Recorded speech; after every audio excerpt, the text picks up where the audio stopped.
Assalamualaikum, apa kabar kalian semua? Mari kita doakan agar semua diberikan kesehatan dan dilancarkan segala urusan. Kali ini kita akan menyajikan rangkuman film yang berjudul. Dan seperti biasanya, sebelum kita mulai, bagi kalian yang baru berkunjung, mari bantu channel ini agar semakin berkembang dengan cara klik tombol subscribe yang ada di pojok kanan bawah dan nyalakan lonceng notifikasinya. Kalau sudah, saya ucapkan terima kasih yang sedalam-dalamnya untuk kalian. Untuk menghemat waktu, langsung aja ke alur ceritanya.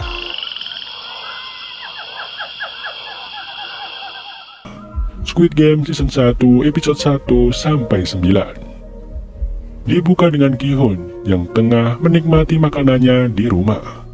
Ki-hun adalah seorang duda pengangguran dan menjadi beban tanggungan bagi ibunya. Belum lagi hutangnya yang menumpuk. Mantan istrinya memilih meninggalkannya dengan memenangkan hak asuh anak dan telah hidup bahagia bersama keluarga barunya. Di hari ulang tahun anaknya, Ki-hun berusaha menjadi ayah yang baik dengan nekat membobol uang di tabungan ibunya. Ki-hun lalu berniat memutar uangnya itu dengan ikut judi.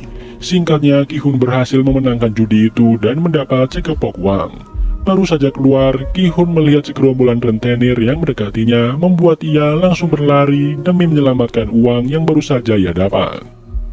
Di tengah pelariannya, Ki-hun sempat terjatuh karena menabrak seorang perempuan yang rupanya mengambil uang yang ia simpan. Ki-hun segera bangkit dan kembali berlari, namun sayangnya ia harus tertangkap oleh kawanan rentenir itu. Kawanan rentenir itu lalu memukulinya hingga Ki-hun lalu mengatakan bahwa ia akan membayar sebagian hutangnya dengan uang judi yang baru saja ia menangkan.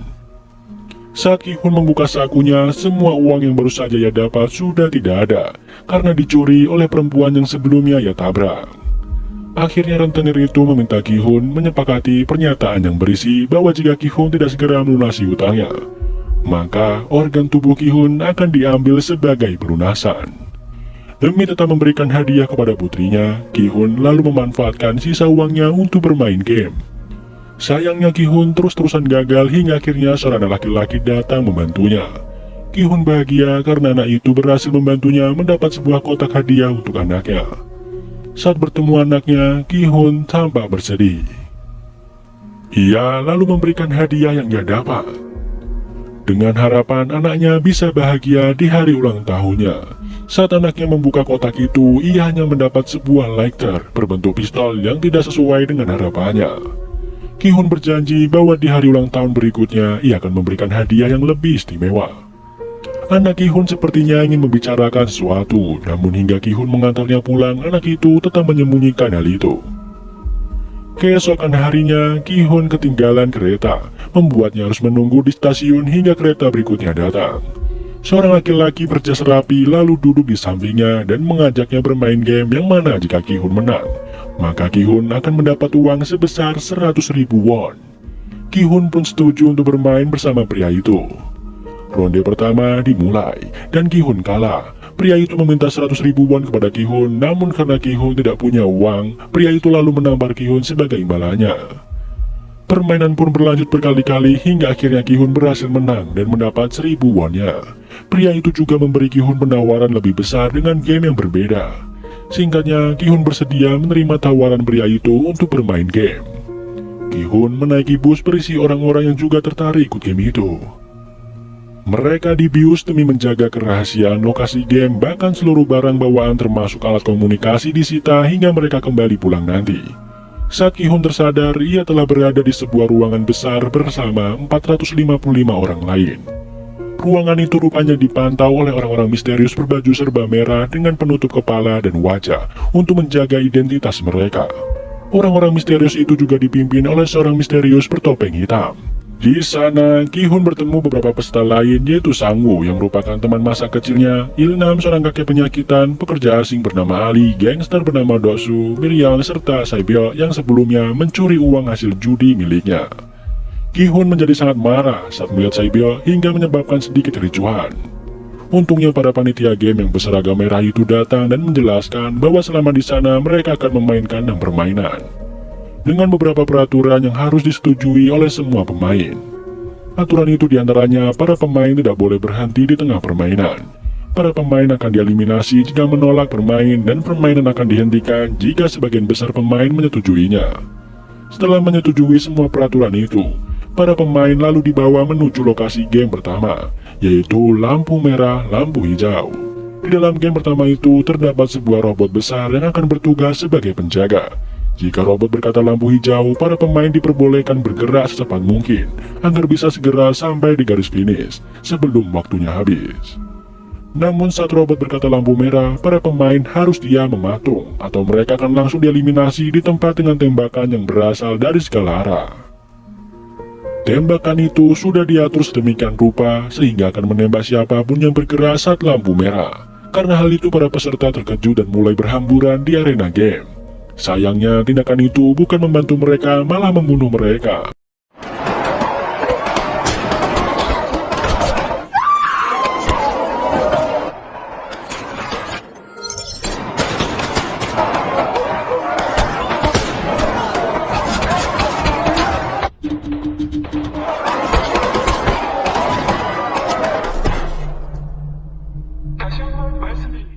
Ki-hun dan beberapa pemain yang masih tersisa terpaksa harus terus melanjutkan permainan meskipun mereka berada di antara ratusan mayat yang tak terurus di sekitar mereka.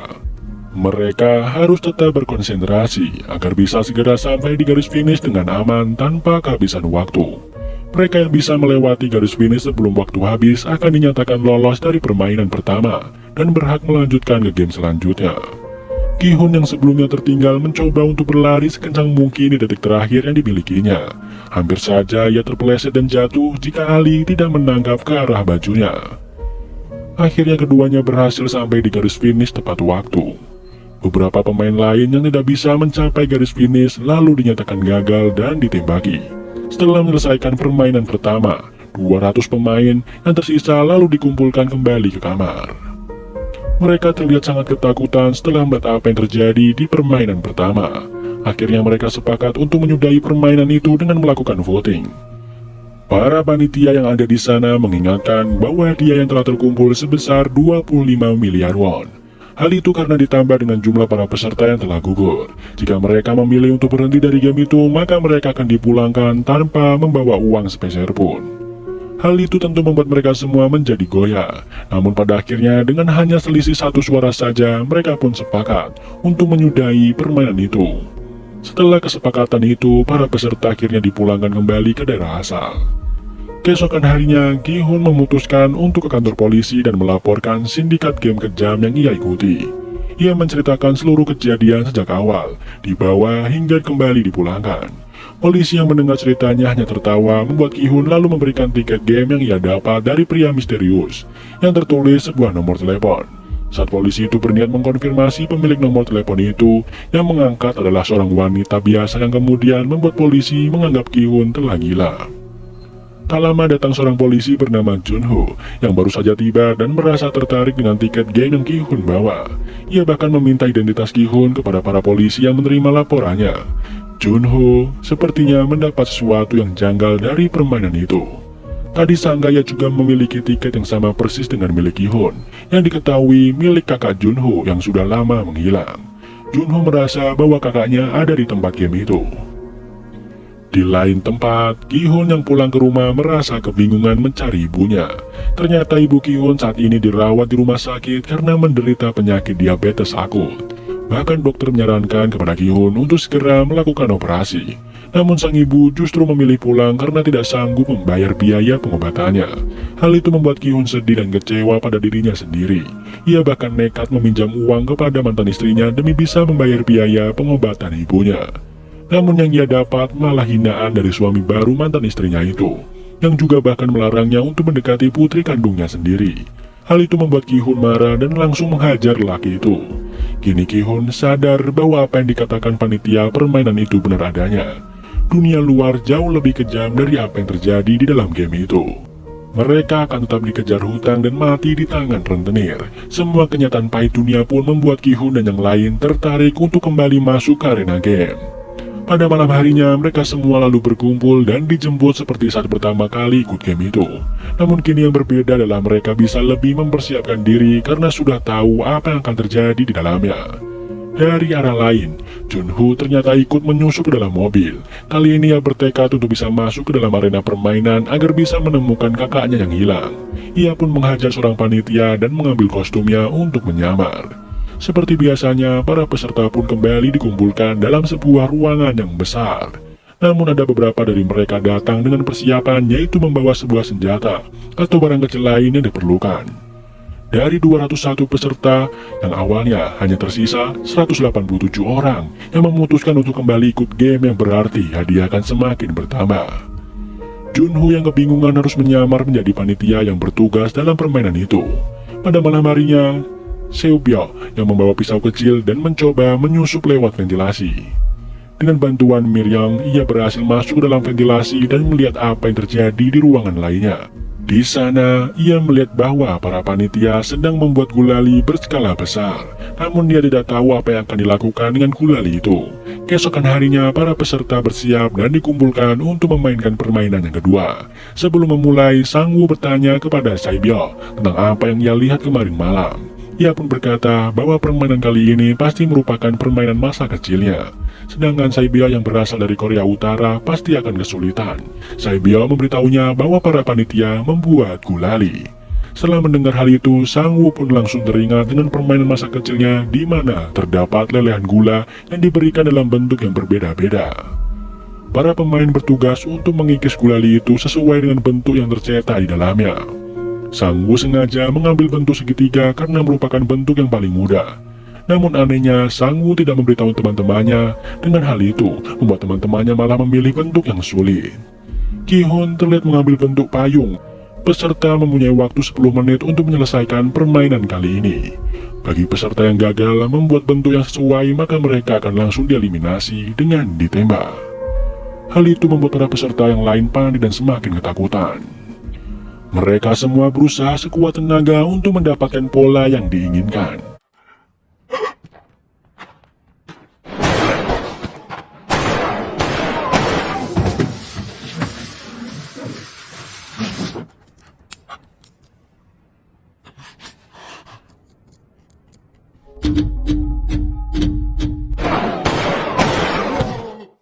Miryang terlihat memanfaatkan korek apinya untuk memanaskan jarum agar gulali itu lebih mudah untuk dilelehkan. Peserta yang mengambil mudah satu persatu mulai berhasil menyelesaikan misi dengan aman.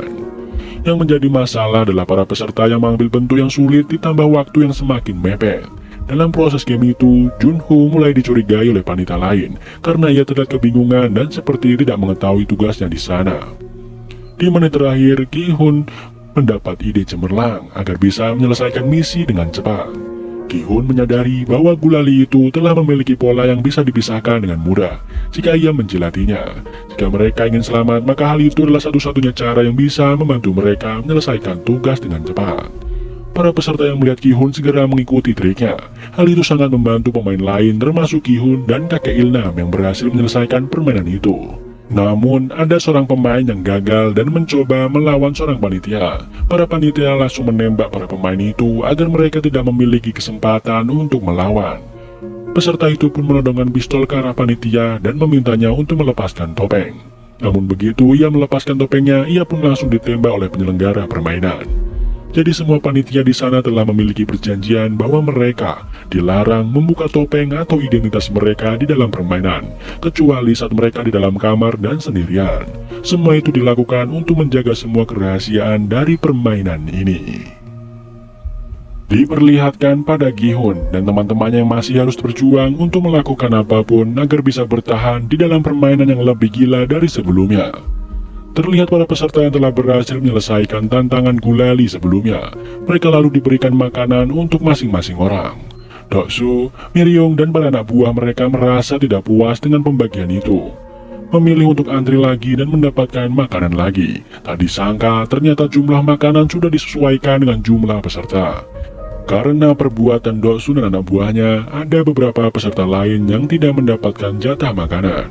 Seorang peserta yang tidak mendapatkan bagian lalu mengamuk dan melawan Doksu. Namun sayangnya, ia malah dihajar oleh Doksu sampai tewas. Semua peserta yang menonton kejadian itu terkejut dan meminta pada panitia untuk melakukan sesuatu. Panitia sama sekali tidak peduli dengan apa yang terjadi di luar permainan. Yang ada mereka malah menampilkan bahwa dengan tereliminasi seorang peserta, maka hadiah uangnya semakin bertambah. Tak disangka hal itu membuat Dosu dan para anak buahnya menjadi berpikir untuk membunuh peserta lain, agar saingan mereka semakin berkurang. Tanpa sadar, para peserta pun mulai terbagi menjadi beberapa kubu. Mereka saling bekerja sama untuk mempertahankan anggotanya masing-masing. Di waktu yang sama, terlihat seorang peserta yang sedang melakukan sesuatu dengan beberapa panitia secara rahasia. Rupanya peserta itu adalah seorang dokter, dan beberapa panitia di sana melakukan suatu kejahatan yang tidak diketahui oleh penyelenggara. Jadi para panitia itu melakukan jual beli organ pada peserta yang sudah mati, dan dokter itu ditugaskan untuk mengambil organ-organ mereka dengan imbalan diberikan informasi tentang permainan selanjutnya yang mereka akan hadapi. Pada malam harinya, lampu di ruangan mereka selalu dimatikan agar mereka bisa beristirahat. Namun kesempatan itu malah digunakan oleh Dosu dan anak buahnya untuk membunuh para peserta di dalam kegelapan. Malam mengerikan itu dipenuhi dengan teriakan kesakitan dan darah di mana-mana.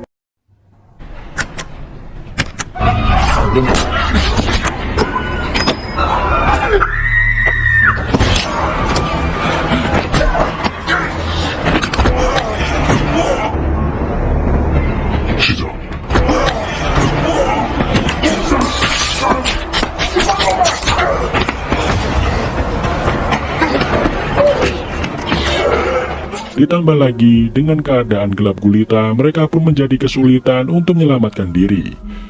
Ki-hun, Sang-woo, dan Ali langsung bergerak untuk menyelamatkan kakek Ilnam. Namun mereka tidak bisa menemukan kakek Ilnam di kasurnya. Ternyata kakek Ilnam sudah terlebih dahulu menyelamatkan diri dengan cara pergi ke tempat yang paling atas. Dari posisinya itu, dia berteriak meminta para peserta untuk berhenti saling membunuh satu sama lain.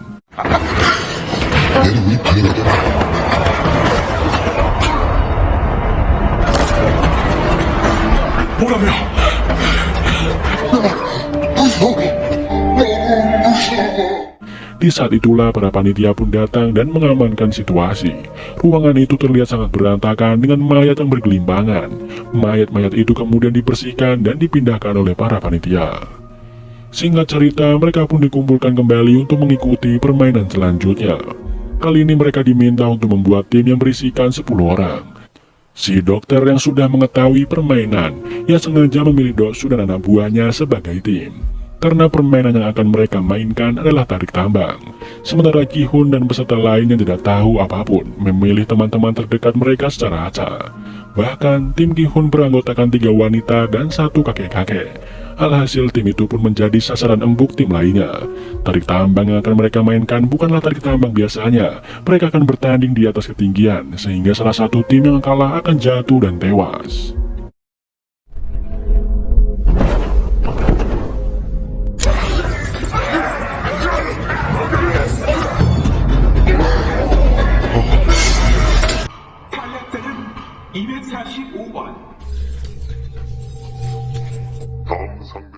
Singkat cerita, tibalah tim Ki-hun yang akan melawan tim lain yang terlihat lebih kuat. Sejak awal, Sang-woo merasa sudah putus asa melihat semua anggota-anggota di timnya. Namun, tepat sebelum permainan dimulai, kakek Ilnam pun membagikan tips dan trik yang dahulu biasa ia pakai saat bermain tarik tambang. Kini yang mereka perlukan hanyalah kerjasama dan saling percaya.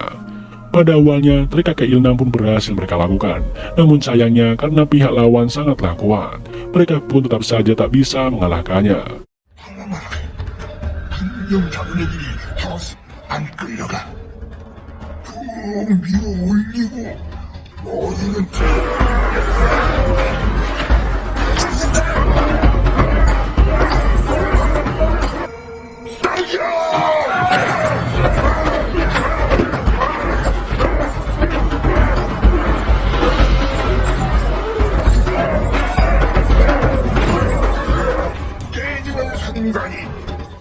Sampai di detik-detik terakhir, Sang-woo pun memimpin.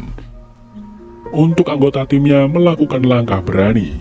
Ia menyuruh mereka semua untuk maju 3 langkah. Hal itu dilakukan agar tim lawan otomatis terjatuh. Meskipun pada awalnya mereka sempat ragu, namun pada akhirnya berkat hal itu mereka pun dapat mengembalikan keadaan. Dan akhirnya dapat memenangkan permainan itu.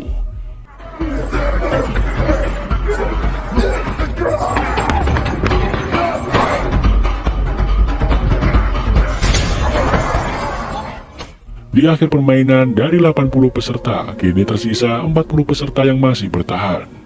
Setelah permainan usai, seperti biasa, si dokter akan dipanggil untuk melakukan operasi pengambilan organ. Saat itu, Junho yang masih menyamar, diminta oleh seorang panitia untuk ikut melakukan pengiriman organ. Di sanalah Junho melihat apa yang dilakukan oleh si dokter dan para panitia. Mereka mengambil organ-organ penting dari mayat peserta yang sudah tereliminasi. Organ-organ itu nantinya akan dijual agar mereka bisa mendapatkan uang. Setelah menyelesaikan tugasnya, dokter itu pun meminta imbalannya pada panitia. Namun para panitia itu mengaku belum mengetahui apa permainan selanjutnya.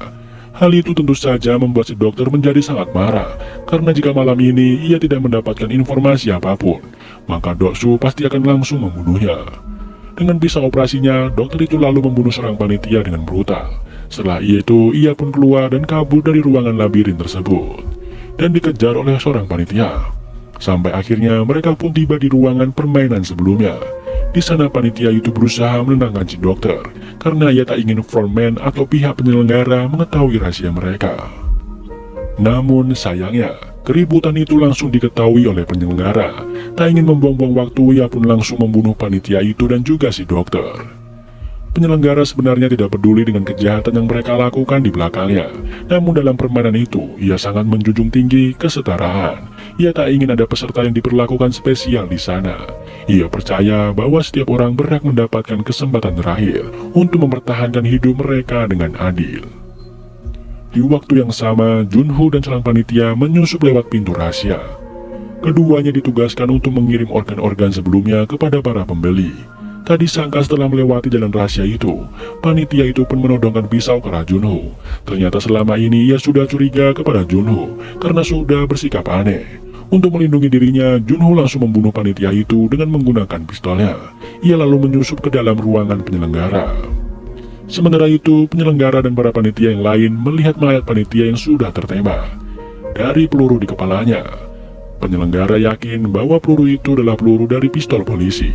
Akhirnya ia pun segera mengerahkan semua panitia untuk mencari penyusup itu. Sementara itu, Junho yang bersembunyi di ruangan frontman mencoba untuk mencari tahu informasi tentang kakaknya. Dari puluhan berkas-berkas di sana, ia pun menemukan fakta bahwa kakaknya memang pernah menjadi peserta dalam permainan itu. Terlihat permainan selanjutnya pun tiba. Dalam perjalanan menuju ke ruang permainan, mereka pun diperlihatkan mayat si dokter dan mayat panitia-panitia yang lain. Mereka secara resmi meminta maaf sekaligus mengingatkan bahwa hal itu akan terjadi pada mereka jika mereka berbuat curang. Pada permainan kali ini, mereka diminta untuk berpasangan. Karena jumlah peserta saat ini 39, itu artinya akan ada satu orang yang tidak akan memiliki pasangan. Saat itu tidak ada satupun peserta yang mau berpasangan dengan kakek Ilnam. Mereka takut jika di permainan kali ini akan membutuhkan kekuatan. Karena merasa kasihan, Gi-hun pun memutuskan untuk berpasangan dengan kakek Ilnam. Pada akhir pemilihan pasangan, tersisa Miryung yang tidak mendapatkan pasangan. Karena hal itu, ia pun dibawa oleh para panitia ke ruang lainnya. Di ruangan permainan, masing-masing peserta diberikan satu kantong yang berisi 10 kelereng. Dalam waktu 30 menit, peserta yang mendapatkan 20 kelereng di akhir permainan akan dinyatakan menang. Yang artinya mereka harus bersaing untuk melawan pasangan mereka sendiri. Gi-hun yang berpasangan dengan kakek Ilnam berusaha menyadarkannya, karena saat itu penyakit kakek Ilnam sedang kambuh, sehingga ia pun tidak peduli dengan permainan, dan berkeliling di sekitar arena. Hal itu tentu membuat Gi-hun panik dan membentak kakek Ilnam. Kakek Ilnam tersadar dan akhirnya mau bermain dengannya. Mereka memutuskan untuk bermain tebak-tebakan. Mereka hanya perlu menebak jumlah kelereng di tangan lawan, apakah ganjil atau genap. Tak disangka kakek Ilnam berkali-kali menebak benar, yang membuatnya menang banyak. Hal itu pun membuat Gi-hun semakin panik. Sementara Sang Woo yang berpasangan dengan Ali memutuskan bermain secara adil. Dalam permainan itu, Ali pun menang dan mendapatkan kelereng yang cukup banyak. Ali merasa bersalah dan tidak tega pada Sang Woo. Namun mau tidak mau, salah satu dari mereka pasti akan mati. Sang Woo yang sudah kalah memutuskan untuk memanfaatkan kepolosan Ali dan menipunya. Ia mengambil semua kelereng Ali dan menukarnya dengan batu. Dengan begitu, ia pun berhasil lolos dari permainan kali ini. Di sisi lain, Shigyo yang berpasangan dengan seorang wanita yang bernama Jiyoung memilih untuk menghabiskan 30 menit mereka untuk mengobrol. Dari sana Jiyoung pun menyadari bahwa Shigyo lebih pantas untuk menang daripada dirinya. mengingat Jiong selama ini hidup sebatang kara dan tidak ada seorang pun yang akan menunggunya bebas. Oleh sebab itulah ia pun memutuskan untuk mengalah dan membiarkan si Gio lolos dari permainan kelereng itu. Kembali kepada kakek Ilnam dan Ki-hun. Saat itu, kelereng Ki-hun hanya tersisa satu. Itu artinya tinggal satu langkah saja kakek Ilnam akan berhasil menang dalam permainan kali ini. Tadi sangka Ki-hun salah menebak pada kesempatan terakhirnya. Namun karena penyakitnya, kakek Ilnam pun lupa apa tebakan dari Ki-hun. Karena itu Ki-hun lalu mengganti tebakannya sehingga ia berhasil menang. Hal itu terus dilakukan oleh Ki-hun agar bisa membalikan keadaan. Sampai akhirnya kelereng kakek Ilnam pun hanya tersisa satu. Saat itu kakek Ilnam menyarankan agar mereka memainkan satu ronde lagi, namun harus mempertaruhkan semuanya. Mendengar hal itu Ki-hun merasa tidak adil, karena ia memiliki 19 kelereng, sementara kakek Ilnam hanya memiliki satu. Kakek Ilnam juga berkata bahwa selama permainan tadi ia tahu bahwa Ki-hun sudah membodohinya, namun dia sengaja membiarkan Ki-hun melakukannya. Ki-hun merasa sedih dan bersalah, namun tak disangka kakek Ilnam malah memegang tangan Ki-hun dan memberikan satu kelerengnya. Kemudian kakek berterima kasih kepada Ki-hun karena sudah merawatnya selama ia berada di sana. Dan berkat Ki-hun, kakek Ilnam merasa bahagia di sisa-sisa terakhir hidupnya. Tepat setelah kakek Ilnam mengatakan hal itu, waktu pun habis. Kakek Ilnam, Ali, dan yang lainnya pun dinyatakan tereliminasi dan ditembak hingga tewas. Diperlihatkan keadaan setelah permainan kelereng usai. Para peserta yang kembali ke base camp sangat terkejut karena ternyata Miryung tidak dieliminasi dan masih selamat. Di sisi lain, frontman juga masih khawatir karena belum bisa menemukan penyusup dalam arena permainan. Padahal sebentar lagi para investor VIP akan datang berkunjung. Oleh sebab itu ia terus meminta para panitia untuk selalu waspada dan terus mencari penyusup itu. Keesokan harinya, para tamu VIP pun tiba dan disambut langsung oleh frontman. Sama seperti frontman dan yang lain, para tamu VIP juga menggunakan topeng untuk menyembunyikan identitas mereka. Saat itu frontman diwakili tuan rumah untuk menyambut dan melayani para tamu. Karena tuan rumah masih memiliki urusan yang lain, para VIP inilah yang menginvestasikan uang mereka sebagai taruhan dalam permainan-permainan sebelumnya. Sekarang mereka berkunjung untuk menyaksikan secara langsung para pemain di sana. Setelah itu, Junho masih bersembunyi, memutuskan untuk merampas kostum seorang pelayan agar ia bisa lebih dekat dengan tamu VIP, sekaligus mengambil beberapa video sebagai barang bukti. Tak lama kemudian, permainan kelima pun siap dimainkan. Sebelum memulai permainan, para peserta diminta untuk memilih rompi yang dipakai oleh manikin, yang bertuliskan nomor 1-16. Tapi, pemilihan rompi itu akan menentukan nasib mereka pada permainan berikutnya. Para peserta yang ketakutan segera mengambil nomor-nomor tengah karena merasa bahwa nomor itu pasti aman. Sampai saat giliran Ki-hun, nomor yang tersisa tinggal nomor 1 dan nomor 16. Awalnya Ki-hun ingin mengambil nomor 1, tetapi peserta lain memohon kepadanya, karena ia terlalu takut untuk menjadi peserta terakhir. Alhasil, Ki-hun pun mengalah dan membiarkan peserta itu untuk mengambil nomor pertama. Setelah pemilihan nomor, mereka pun dihadapkan pada sebuah jembatan kaca. Dalam waktu 15 menit, setiap pemain harus melewati jembatan kaca itu sesuai dengan urutan mereka. Jembatan kaca itu terbuat dari dua jenis kaca yang berbeda. Itu artinya, jika salah melangkah, mereka akan langsung terjatuh dan tewas. Menjadi pemain awal adalah tugas yang paling berat, karena jika mereka salah melangkah, maka pemain di belakang mereka bisa aman, karena memilih kaca yang benar. Namun menjadi pemain terakhir juga tidak mudah, karena ia harus berpacu dengan waktu yang terus berjalan. Singkat cerita, permainan kelima pun dimulai. Satu persatu para pemain mulai memberanikan diri untuk melewati jembatan kaca itu. Tak sedikit dari mereka gagal membeli kaca yang benar dan jatuh begitu saja. Dengan waktu yang terus berjalan, para pemain pun menjadi tidak sabar dan memutuskan untuk mendorong pemain di depan mereka. Sampai akhirnya Doksu pun sampai di posisi terdepan. 걱정 마. 내가 널 위해 있어.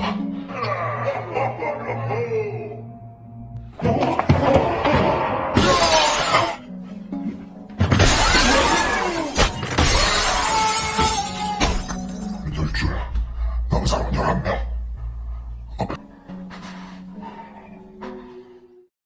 Tentu saja tidak ada yang berani melawannya, apalagi mendorongnya.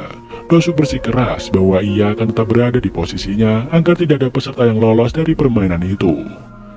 Miryung yang kesal lantas melompat ke arahnya dan memegang erat tubuh Doksu. Ia pun mengorbankan dirinya sendiri dengan membawa Doksu jatuh bersamanya.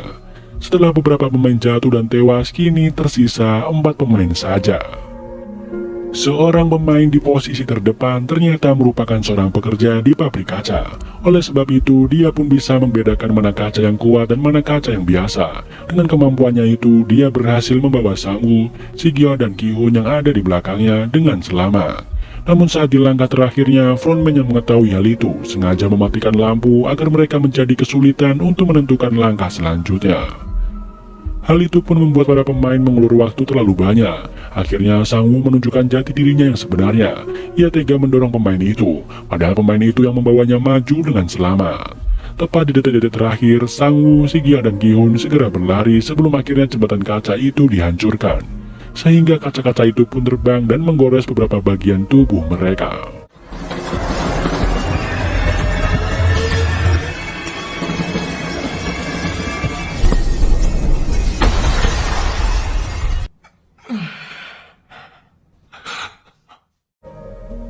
Dari ruangan berbeda, para tamu VIP sepertinya cukup puas dengan hasil permainan kali ini.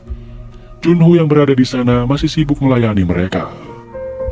Kemudian, seorang tamu VIP sepertinya tertarik kepada Junho dan menyuruhnya untuk duduk di dekatnya. Setelah itu, tamu VIP itu membawa Junho ke ruangan lain. Junho yang merasa direndahkan akhirnya marah dan menodongkan pistolnya pada tamu VIP itu. Junho kemudian meminta tamu VIP itu untuk memberikan informasi apapun tentang tempat permainan tersebut. Kemudian keterangan itu direkam oleh Junho untuk dijadikan barang bukti. Setelah mendapatkan rekamannya, Junho pun menghajar tamu itu hingga pingsan dan segera pergi meninggalkan arena permainan. Dengan menggunakan alat selam yang ada di sana, frontman pun mengerahkan anak buahnya untuk mencari Junho. Tak lama kemudian, Junho sampai di pulau seberang. Ia ingin menghubungi ketua polisi untuk meminta bantuan, sekaligus mengirimkan bukti-bukti yang ada di handphonenya. Namun karena di sana tidak bisa mendapatkan sinyal, ia pun memutuskan untuk mendaki ke tempat yang lebih tinggi. Tak lama kemudian, frontman dan beberapa anak buahnya sampai di sana. Mereka segera menyusuri pulau itu untuk menangkap Junho. Sayangnya sebelum Junho bisa mengirim bukti dan mendapatkan bantuan, Junho pun tertangkap oleh frontman dan anak buahnya. Tak disangka, sosok pria di balik topeng frontman ternyata adalah kakak Junho sendiri yang selama ini ia cari. Junho pun bertanya kepada kakaknya mengenai alasannya melakukan semua ini. Namun belum sempat mendapatkan jawaban, Junho pun ditembak oleh kakaknya sendiri dan jatuh ke laut. 형이 왜? Scene beralih, terlihat Sang-woo, Si-gyo, dan Ki-hoon yang sudah berhasil lolos. Dipersilakan untuk mengganti pakaian mereka dan makan malam bersama. Saat mengganti pakaiannya, Si-gyo terlihat pucat dengan darah yang terus mengalir dari perutnya. Rupanya pecahan kaca besar dari permainan sebelumnya telah menancap tepat di sebelah kiri perutnya. Ia pun merobek seragamnya dan menutupi lukanya dengan seragam itu.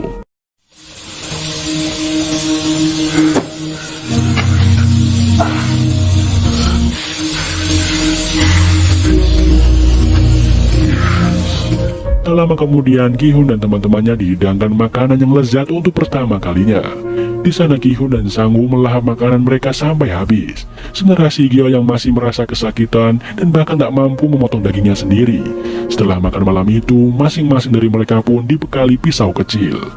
Ki-hoon terlihat masih marah pada Sang-woo karena tega membunuh pemain sebelumnya. Ia pun berniat untuk membunuh Sang-woo dengan pisaunya dan memenangkan permainan itu dengan Si-gyo. Setelah itu ia pun menghampiri Si-gyo dan mengajaknya untuk bekerja sama. Si-gyo yang sudah semakin lemah berpesan kepada Ki-hoon bahwa jika ia berhasil selamat dan lolos dari sana, ia meminta Ki-hoon untuk mengurus adiknya yang saat ini berada di panti asuhan. Setelah mengatakan hal itu, Ki-hoon pun baru menyadari bahwa baju Si-gyo kini telah dipenuhi oleh darah. Ia pun panik dan berlari ke pintu untuk meminta bantuan. Tak lama kemudian, para panitia pun datang sambil membawa peti mati. Tak disangka saat Ki-hoon meminta bantuan, Sang-woo ternyata telah membunuh Si-gyo dengan pisaunya sendiri. Sementara Sang-woo dengan santai berkata bahwa ia hanya ingin membantu Si-gyo untuk menyudahi segala penderitaannya.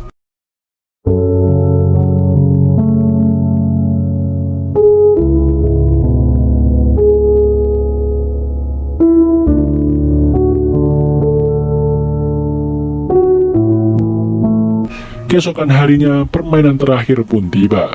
Dua orang yang masih tersisa, yaitu Ki-hoon dan Sang-woo, akan memainkan permainan yang disebut Squid Game.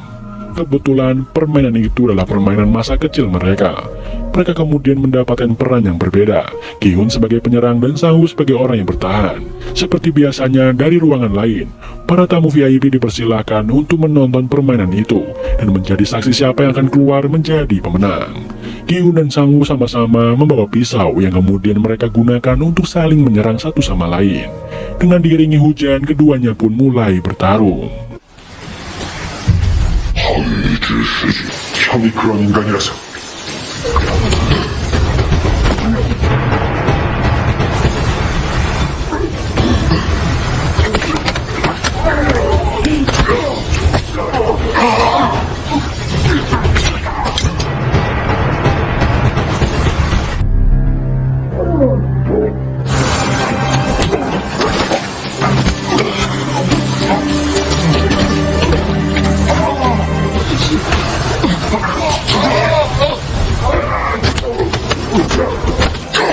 내가 죽였어.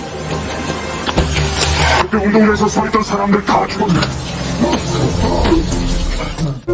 Dan pada satu kesempatan, Sang-woo berhasil merebut pisau Ki-hun dan menusuk tubuh Ki-hun berkali-kali. Namun Ki-hun tak menyerah begitu saja. Ia terus bangkit dan terus melawan. Usaha Ki-hun pun berhasil membuat Sang-woo tak berdaya dengan pisau yang tertancap di tangannya. Ki-hun pun mendekati tubuh Sang-woo dan berniat menikamnya. Namun tak diduga, Ki-hun tidak tega melakukan hal itu dan malah menancapkan pisaunya di samping Sang-woo. Ia memutuskan untuk tidak membunuh Sang-woo dan berjalan ke garis finish. Namun hal itu tak bisa ia lakukan. Secara mengejutkan, Ki-hun memutuskan untuk berhenti dari permainan itu, yang berarti Ki-hun tidak mau mengambil hadiah uangnya dan memilih untuk menyelamatkan sahabatnya. Sesuai dengan aturan ketiga, ia hanya perlu meminta Sang-woo untuk berhenti dari permainan. Namun, Sang-woo menolak itu dan malah menikam dirinya sendiri. Sebelum meninggal dunia, Sang-woo pun menitipkan ibunya kepada Ki-hun. Dengan begitu, mau tidak mau, Ki-hun pun langsung dinyatakan menang.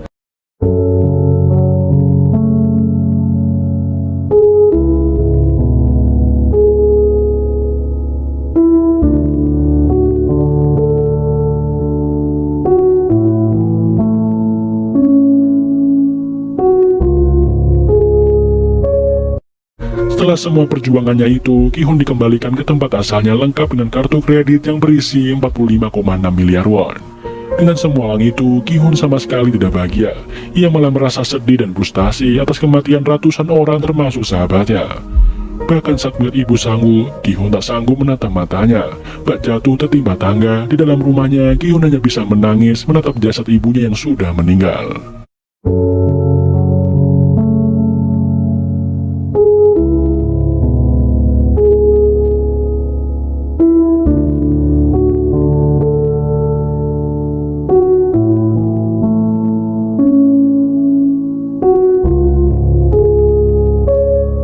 Satu tahun kemudian, penampilan Ki-hun menjadi semakin berantakan.